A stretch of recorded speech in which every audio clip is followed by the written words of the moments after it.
Greetings, petrolheads! Welcome back to Automation, the car company Tycoon Games. So we are gonna continue with our reviews, and this time we got the Whitney SA sent in by TYU. So there is, let me see. There is a base version. There is a base all-wheel drive version. Well, I'm assuming it's gonna be a base version because this has a 4-liter V6 rather than a 5-liter V8. A base version, with rear-wheel drive, a base version with all-wheel drive.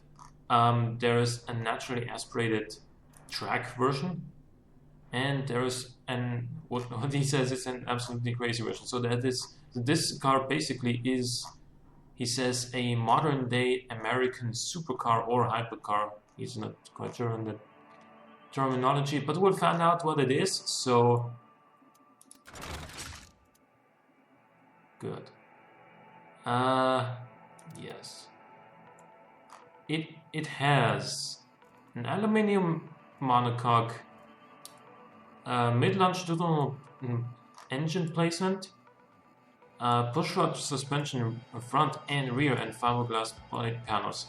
Now, just from these options here, just from this tab, I would rather go ahead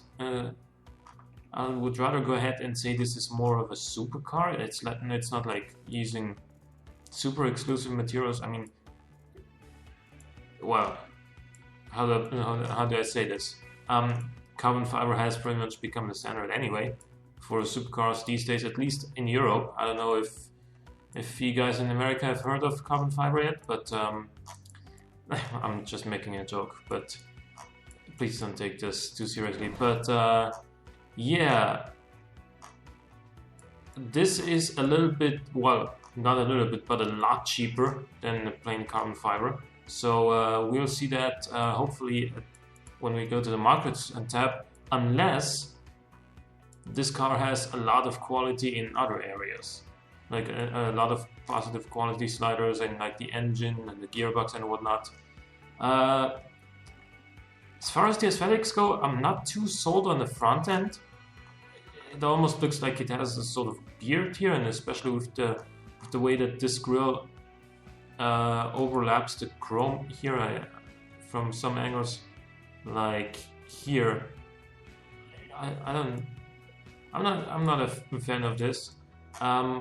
However, I will admit that obviously with this body shell, it looks like a supercar, especially from the side with the big wing, the vents on the side, and the rear end is very interesting and a very different approach from what is common, one could say, in today's supercars.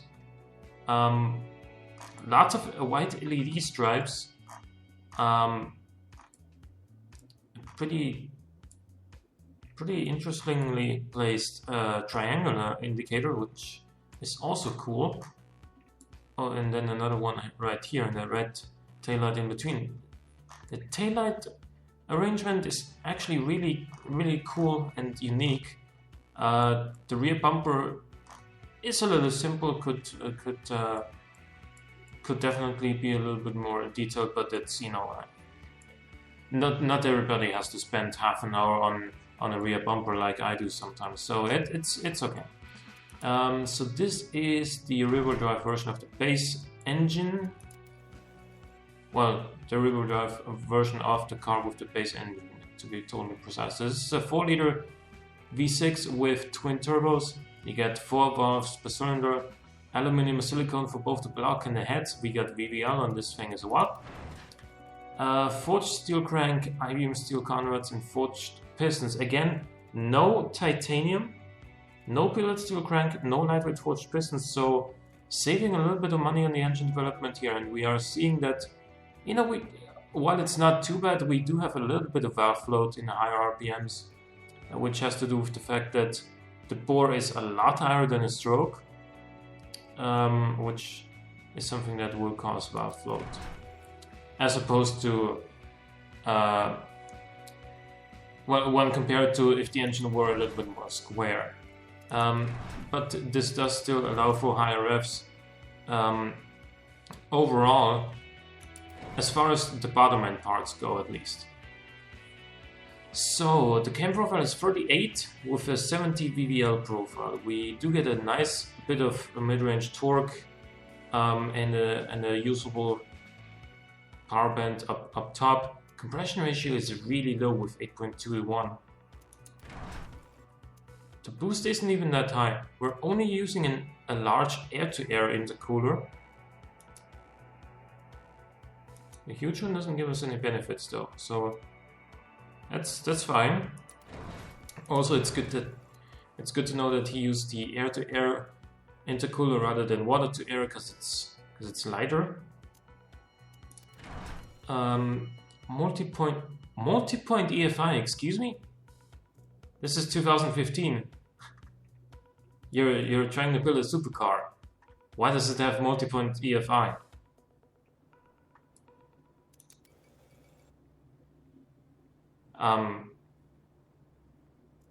Why does this thing not have direct injection? Well, we'll see how this impacts things anyway. Yeah, so dual exhausts, short cast headers, obviously being a turbo. The exhaust is big enough. We got one reverse flow and one straight flow muffler. 415 horsepower does seem a little bit lacking for a 4-liter twin-turbo V6 in a supercar. I will say that.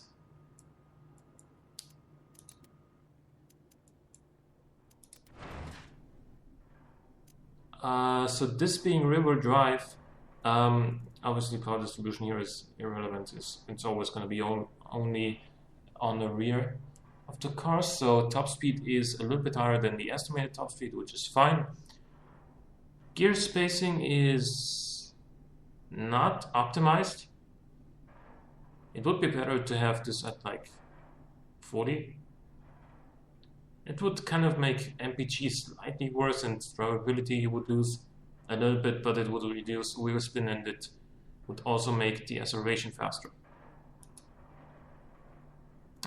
It is a sequential 6-speed single clutch gearbox, which again, like, hey man, it's 2015. We've moved on from that. As far as supercars go, like, not a whole lot of people are still using 6-speed sequential gearboxes. When you will find 6-speed manuals are still around, but as far as sequentials go, everybody has either 7 or 8 speeds. However, we don't have the option of using 8 speeds here with a sequential gearbox in the game. So, 7 speeds would be adequate, and probably a double clutch system at that. It's just faster and more efficient.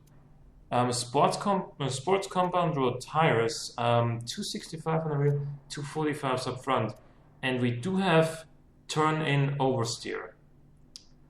Now that is something that makes this car quite a lot more tricky to drive. That is certainly something that has an impact on the drivability here. I would assume that if we make these a little bit narrower, already reducing these by two clicks did gain us more than 2 drivability, and we're still oversteering now.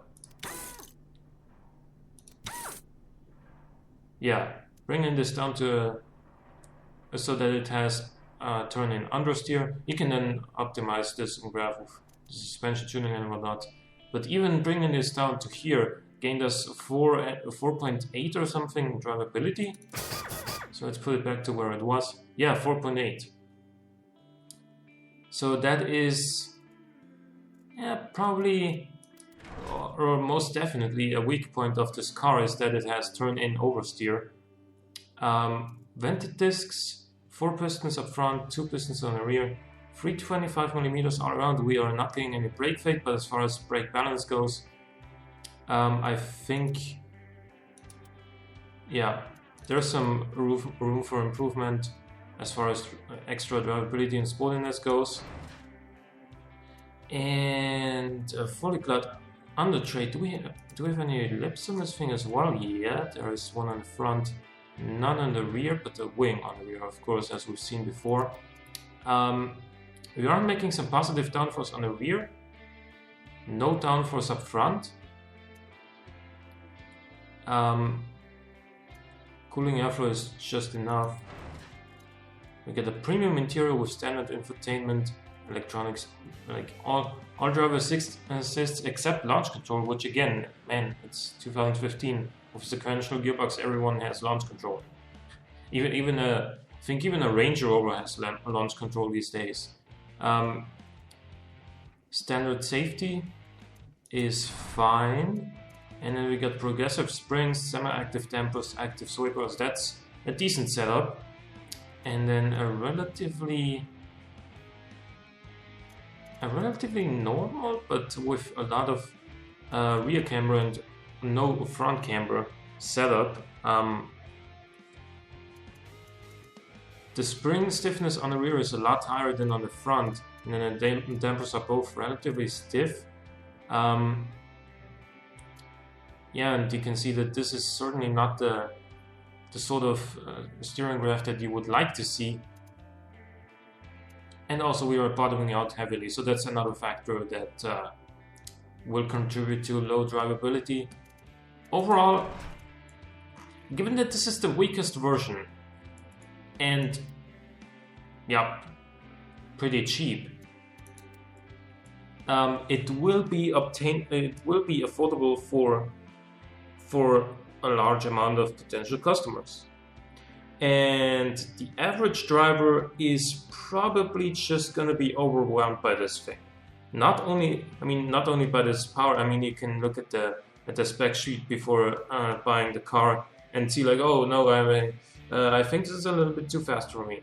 Yes, but also when you feel like, okay, I can handle a 415 horsepower car, but then they find themselves surprised that this thing actually oversteers when you turn in. That might be too much for a lot of people. So let's see what the all-wheel drive version can do in that regard. You don't need to go over the engine again, it's the same one, right? Yeah, it's the same one. So, interesting, still the all of the power is going to the rear. Now, what is the all-wheel drive for again?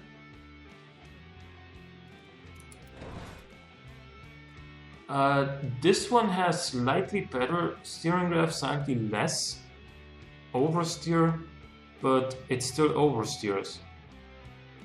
Well, actually, if you look closely, you can see that the red line is slightly over the yellow line here in this area, which means that it is barely not oversteering here in this area, and then once you see the dot from there onwards, there it starts oversteering. So above, like, what is this? The 64, and here's 80, so there's above like 74, 75 kilometers an hour. If you turn in with no throttle applied, you will get oversteer. Obviously, if you also hit the throttle while turning in, yeah, you might get even more oversteer, of course. This thing is surprisingly slower from 0 to 100 than the rear drive only version, but then again, it's not surprising because we're sending all the power to the rear anyway, and this thing's heavier because of the all-wheel drive, which isn't actually all-wheel drive. So everything else seems to be kind of the same here. Yeah, everything so far is the same. Yep, this is also exactly the same setup here. Still lots of bottoming out. So far, it's not looking that good for the Whitney SA. But maybe it can redeem itself with the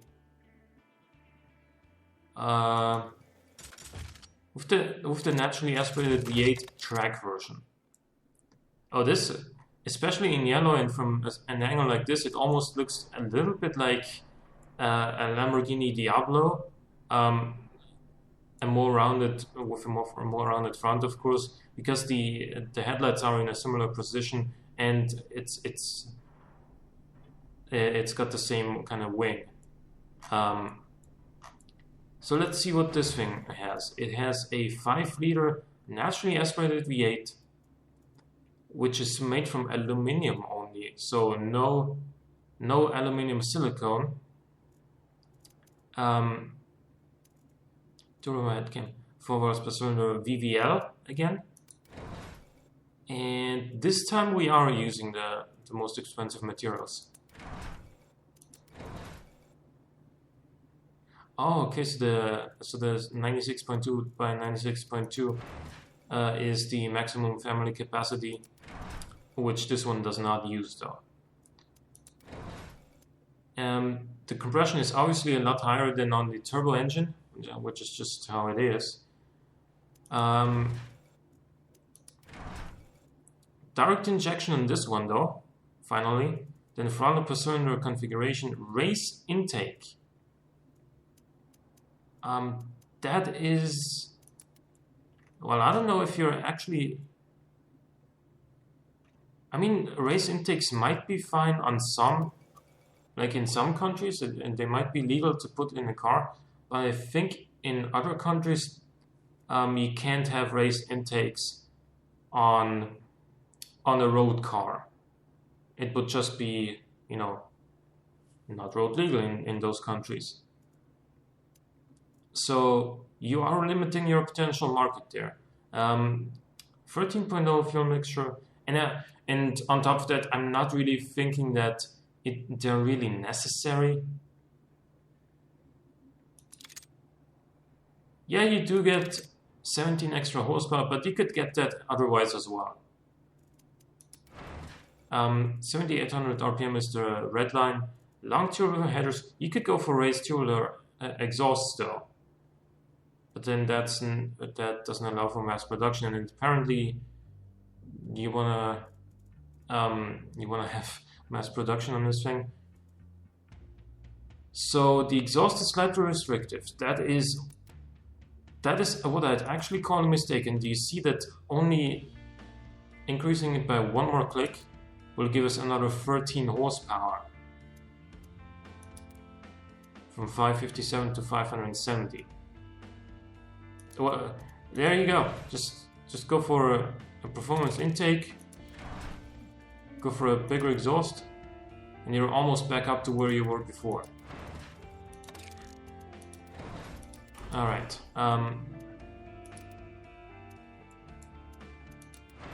Still, no. This time we actually got a 7-speed manual gearbox.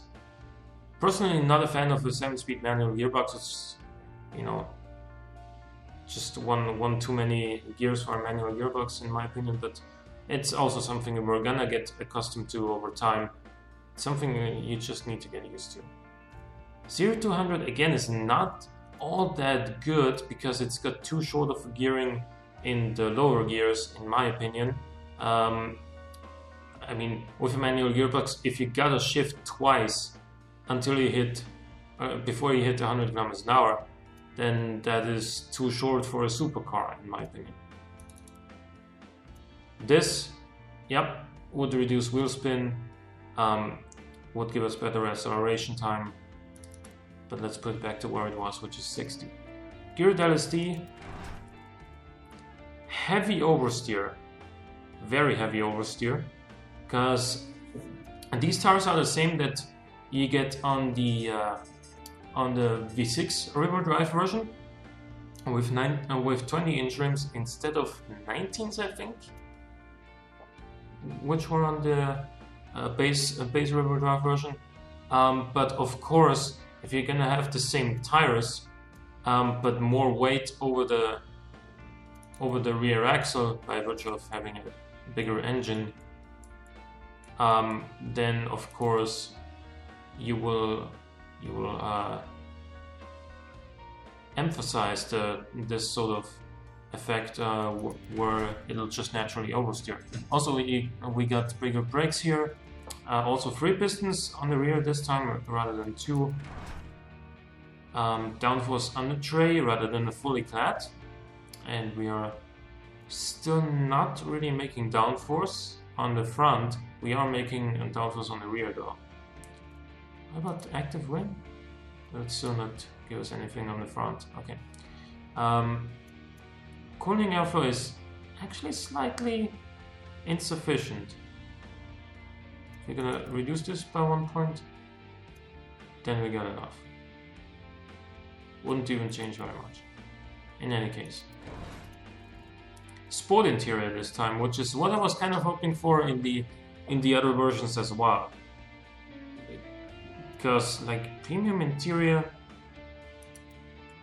doesn't really seem fitting for a car that looks like this from the outside.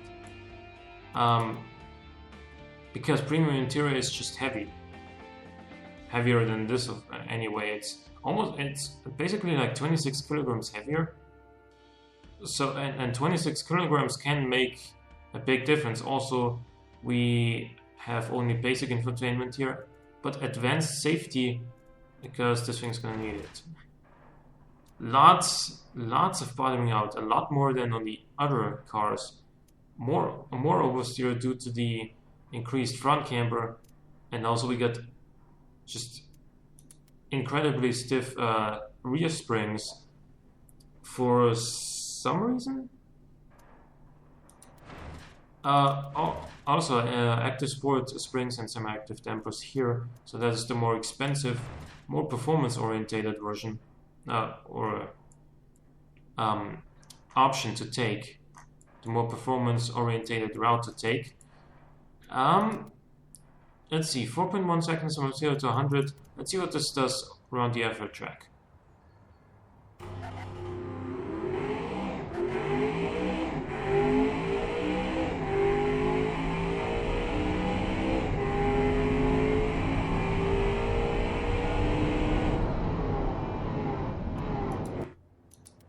This is a 118.87, but cars are currently too fast around the effort track. I found out that the effort track is basically the only track where cars are currently really quite a lot too fast around. So 118.9 basically is not as fast as it may seem at first glance. I'm gonna run it around Laguna Seca.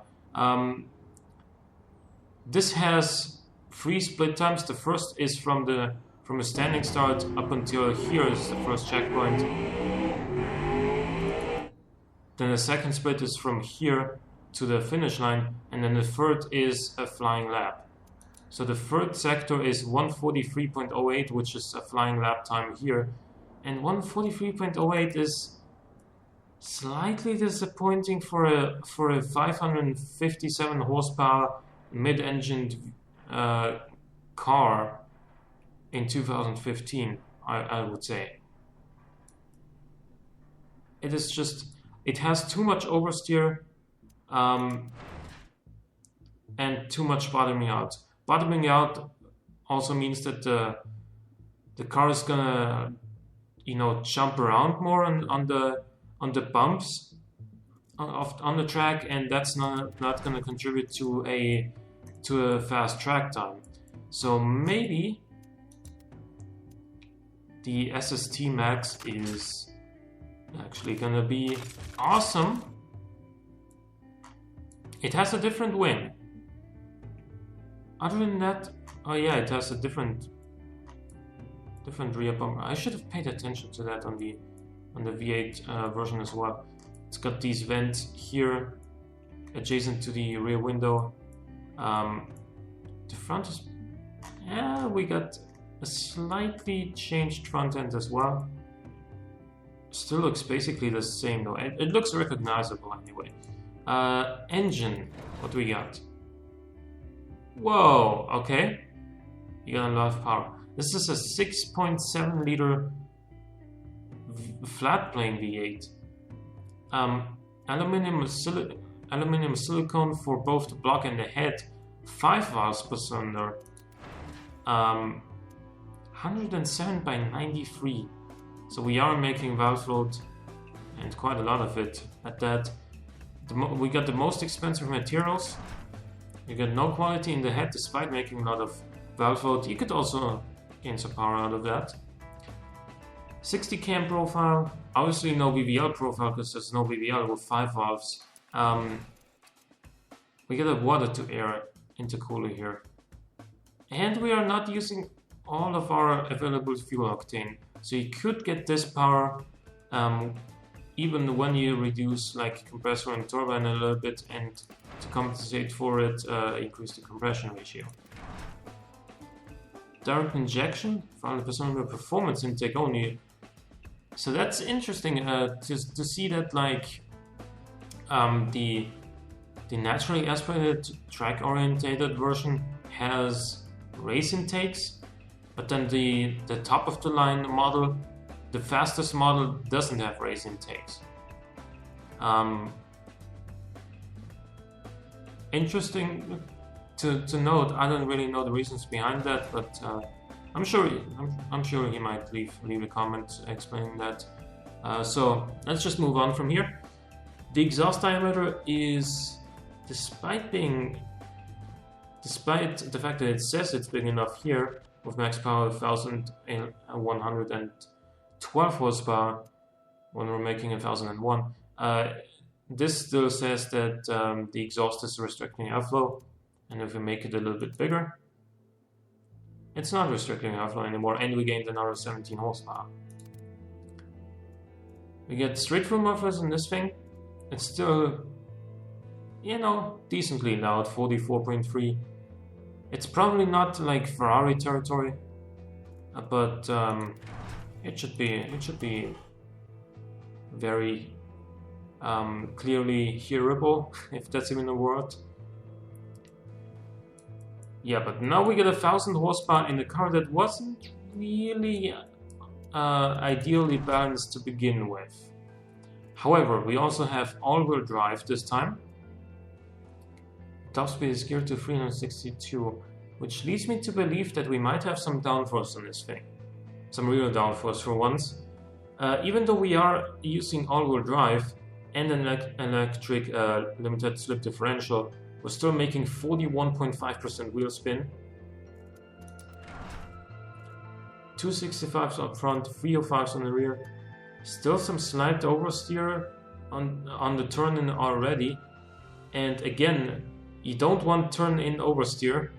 That is just gonna slow you down, because when you're approaching a corner and you're trying to set a fast lap time, and then you're turning into the corner and the car is oversteering, first of all you're gonna catch the slide and then go around the corner as quickly as possible from there.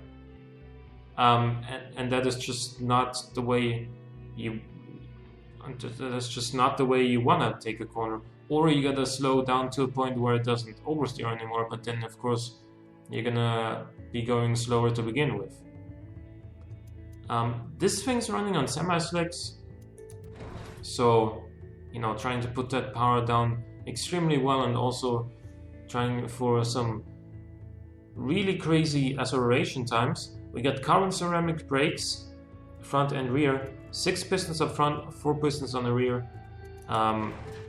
Fully clad under tray, so more about speed than about downforce. We got an active wing on this car, and cooling flaps, which don't really do very much for performance, but they do help economy. From 9.8 to 11.8 mpg, that is US mpg. Yeah, that's quite an increase. Cooling airflow is enough. We got lots of brake airflow, which you really don't need with 375mm carbon ceramic discs. You really don't need that much brake airflow.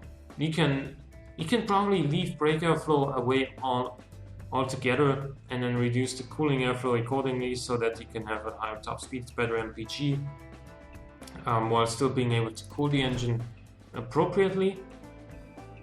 We got a sport interior in this car, premium infotainment. It's gonna be quite heavy. Oh my This weighs over 2 tons. Power steering, anti-lock brakes, traction control, electronic stability, launch control, and advanced safety with +5 quality on the safety. And this has incredibly stiff dampers, incredibly stiff rear springs, no front camber, -1 degree rear camber, and then stiffer sway bars on the rear than on the front. Also, an insane amount of bottoming out. Again, not the best car for track times, but it might be pretty fast in a straight line. Let's see what this does down the quarter mile.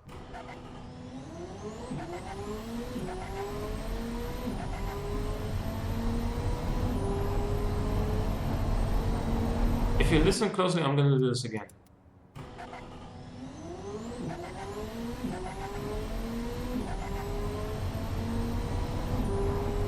It actually had wheel spin in 4th gear. So that's not really what you want for drivability. That is also something that's really gonna make that's really gonna have a negative impact on your lap time. Obviously, it should still be pretty fast around the track, just because it's got so much power.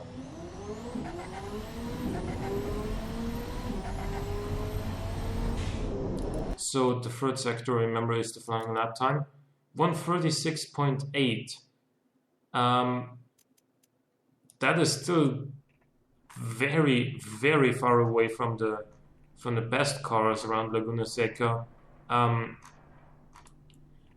And actually, with this much weight and this much power, you may think that this might be sort of an attempt to, compete with the Bugatti Veyron, but where it fails at that attempt is the fact that the turbo only kicks in at 4,300 RPM, which is just significantly later than it would in the Veyron.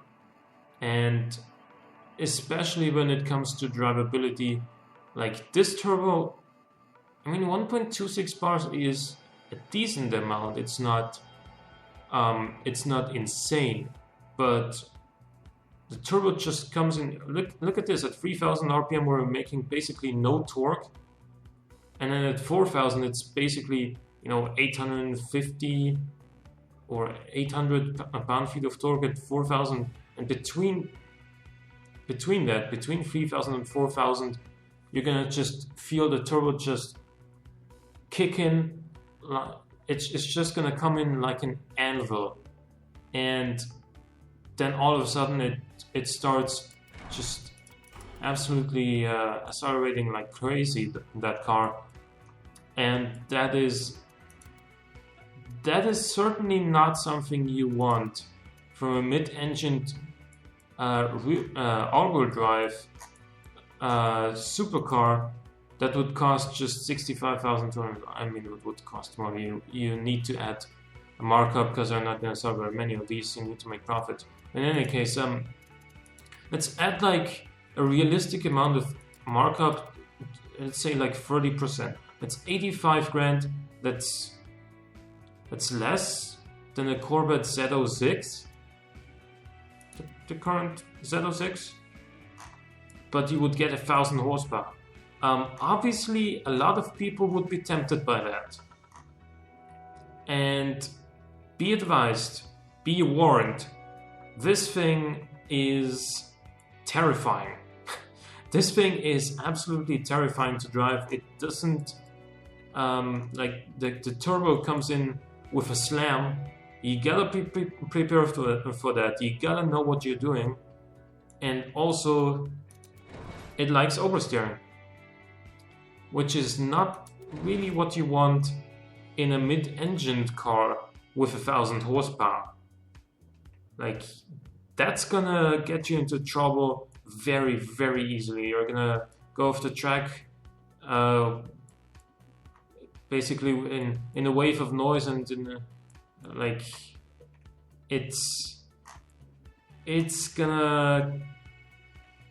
just be, yeah, it's a handful to drive, and it is certainly not recommended as a car for this price. Muscle Premium is apparently where this thing does really well. I don't really know why, but yeah, basically main criteria, it oversteers. Main critique points, it oversteers. The turbo comes in way too late. You can do that. You can do that better. You can make the turbo spool up earlier and still make that sort of power. The drivability is way too low. It bottoms out like crazy, and it is just overall a little bit too much for this money, isn't it? So yeah, hope you guys enjoyed this episode. Leave a like or a comment if you did. Thank you for watching. I will see you next time.